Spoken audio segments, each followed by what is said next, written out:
Moroccan chicken Bastilla, crisp outside, rich inside. First, gather your ingredients. Add everything, stir, cover, and cook for 10 minutes.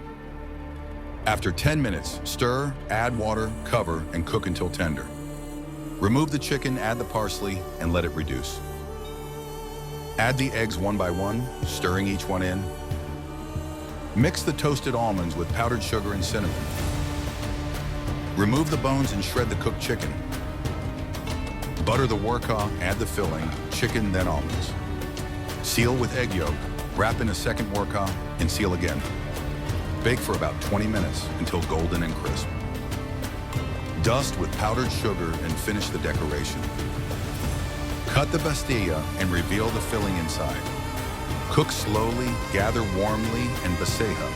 Questions? Leave me a comment. I'm always happy to help.